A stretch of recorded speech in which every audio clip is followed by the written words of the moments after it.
अस्सलाम वालेकुम, मैं हुसनैन, आप देख रहे हैं नया पाकिस्तान। आज जिस तरह सनम जावेद को और उनके शौहर अतीक रियाज को उठाया गया, सबको इल्म है।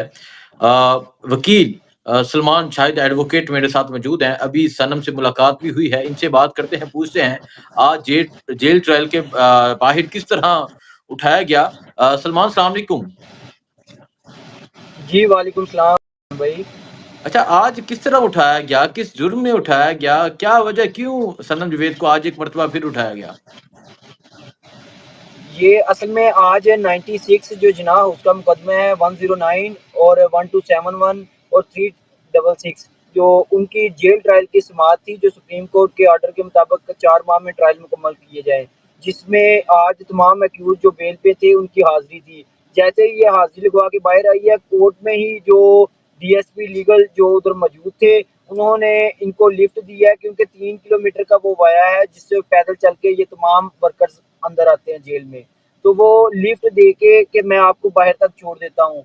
ये 4 ख़वातीन उनकी गाड़ी में बैठ गई हैं। जैसे ही ये उधर बाहर उनको कहा कि उतार दो, लेकिन उन्होंने गाड़ी आगे जाके जहाँ उनकी नफ़री खड़ी हुई थी उधर जाके खड़ी की है और उधर से इनको बाकी लेडीज़ को कहा कि आप चली जाएँ। सनम जावेद को राउंड अप कर लिया गया और साथ ही इसके शौहर जो बाहर इसका वेट कर रहे थे, उसकी गाड़ी से भी उसको गिरफ्तार करके वो एफआईए शिफ्ट कर दिया गया, जबकि इसे इस्लामपुरा थाने की एक एफआईआर है, वो दहशतगर्दी की एफआईआर में उसमें नॉमिनेट करके की गिरफ्तारी डाली गई, जिसमें सुबह एटीसी कोर्ट में पेश किया जाएगा।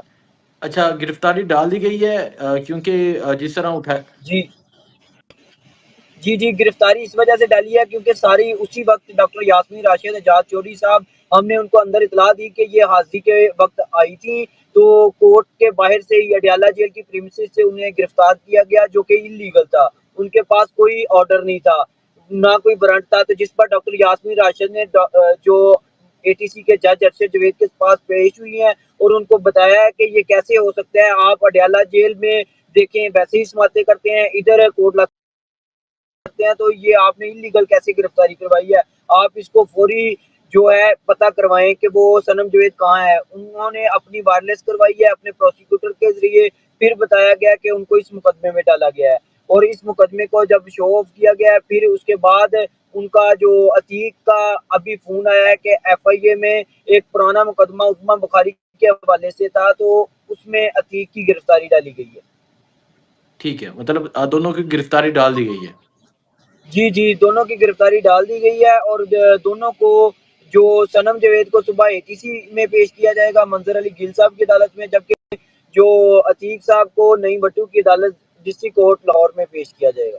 इंशाअल्लाह ठीक है। हमारी कोशिश होगी कि ये झूठे मुकदमों में ये सुरखरू हों। अच्छा, आपकी अभी सनम जावेद से मुलाकात हुई, तो कैसा हौसला था? क्या बात हुई? वो सनम जावेद जो ज़्यादातर वो इस चीज़ पे थी, वैसे वो उनके उसके सेपरेट जज़्बे बुलंद थे, लेकिन वो कह रही थी कि अगर गिरफ्तार ही करना था तो इस तरह झांसा दे के क्यों गिरफ्तार, जो मिस हैंडलिंग की गई, उसे धक्के दे के औरतों को बाकियों को साइड पे किया गया और उसे जल्दबाज़ी में गिरफ्तार किया गया। वो ऐसे लग रहा था जैसे किसी की डिक्टेशन पे सारा काम हो रहा है। वो कहती है अगर आके मुझे वारंट दिखाते कि आपकी गिरफ्तारी रिक्वायर है, मैंने गिरफ्तारी दे देनी थी। ये सारा ड्रामा इस वजह से किया गया कि किसी तरह खौफ था कि उधर क्योंकि ज़्यादातर वर्कर होते हैं, कोई मुज़ाहमत ना करे, तो इस वजह से डर के इन्होंने ये सारा ड्रामा किया। लेकिन वो बिल्कुल हौसले में थी, वो कह रही थी कि एक क्या 100 गिरफ्तारियां भी हों, मैं खान के साथ हूँ और मैं अपने बयानिए से नहीं हटूंगी। इस वक्त जो मुल्की हालात चल रहे हैं उसका क्लियर पैगाम था कि ये अपनी कौम के साथ खड़े होने की बजाय, अपनी कौम की सपोर्ट की बजाय, ये बाहर भारत की जो उधर के उनको जवाब देने की बजाय अपने ही लोगों से लड़ रहे हैं। ये हुँ। होगा कि ये अपने लोगों से जंग लड़नी है या कि मुत्तहिद होकर बाहर के जो बैरूनी कुत्ते हैं जो मुल्क के खिलाफ हैं उनको जवाब देना है। अच्छा, वो मतलब अपने सन बच्चों से लड़ाई लड़के स्टेट को ये जो बयानियां बना रही है पिछले 2 साल से, ये आपके सामने है कि किस तरह एक और औरत जो जहां भी हमारे मुल्क में पंजाब में अच्छा खास तौर सलमान पे किस तरह इनको तशद्दुद का निशाना बनाया जा रहा अच्छा है। सलमान, जी भाई। मतलब जेल जाके भी सनम जावेद यही कह रही है कि या तो अपने बच्चों से जंग लड़ो या फिर बॉर्डर पे जाके जंग लड़ो। जी, बिल्कुल, उसके पास से पेशावर हाई कोर्ट की ज़मानत मौजूद थी जो प्रोटेक्टिव बेल लेके आई थी। उसे पता था कि 9 मई से पहले कोई ना कोई ये क्योंकि ये करेंगे आगे 9 मई आ रहा है, कोई ना कोई फॉल्स इम्प्लीकेशन कर देंगे। लेकिन वो बेल लेके आई थी, इन्होंने वो बेल ऑर्डर भी नहीं माना कि जी ऊपर से ऑर्डर आया है, आपको गिरफ्तार करना ही करना है, क्योंकि आप चुप नहीं हो रही ट्विटर पे।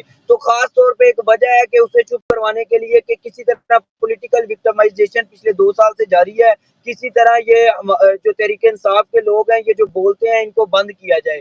तो इस एक को आप पकड़ोगे तो 40 लोग बोलेंगे, इस तरह तो ये 2 साल से नहीं रुक रहा सिलसिला। अच्छा, आज अपनी चीज़ें अपनी डायरेक्शन सही करनी होगी। आज आज सनम जावेद ने ये भी कहा कि भारत को जवाब देने की बजाय अपने बच्चों को उठाया जा रहा है।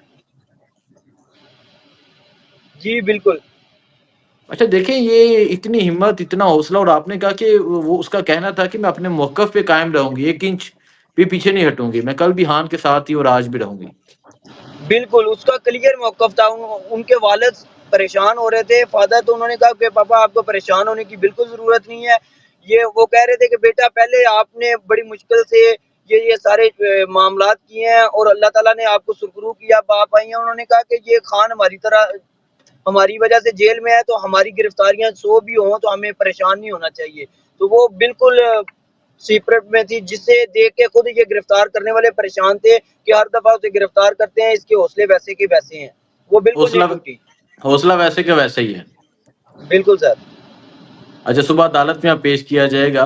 तो सलमान शाहिद, आप क्या कहना चाहेंगे? आप एक वकील हैं, तो इस मुल्क में जो आइन की पामाली है, ये इस मुल्क में जो ये लाक़ानूनियत हमारा है। तो क्लियर पैगाम है, हम तो स्टेट के जो भी नोटिफ़िके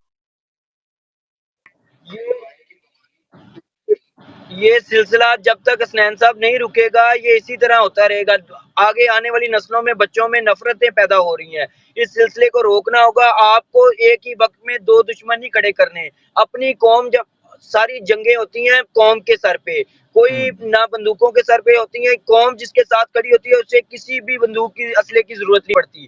कौम हुँ। का बयानिया, कौम की जीत, उसी जो हमेशा वही कौमें फ़तह करती हैं, जो अपने आप में मुत्तहिद होती हैं। हमारी बयान पिछले 2 साल से जो पीटीआई के साथ ख़ास तौर पे हो रहा है, तो फ़िलहाल इस चीज़ को रोकना होगा। अगर आपने बाहर कहीं भी ये पैगाम देना है कि पाकिस्तान की कौम मुत्तहिद है, तो ये सोचना होगा इस बारे में। हमारी कानूनी जंग तो सारी जारी रहेगी अपने वर्कर्स के लिए, लेकिन ख़ास तौर पे जब भी कोई बाहर से दुश्मन आएगा, तो इंशाअल्लाह हम मुत्तहिद होकर उसका मुकाबला भी करेंगे और उसको जवाब देंगे। क्योंकि हमारे खान का विज़न है, हमारे लीडर का यही विज़न है कि जब भी मुश्किल वक़्त में आए, तो आपने सारे सियासी बयानी एक साइड पे रख के मुत्तहिद होके अपनी जो सफ़ों में इत्तेहाद पैदा करना है।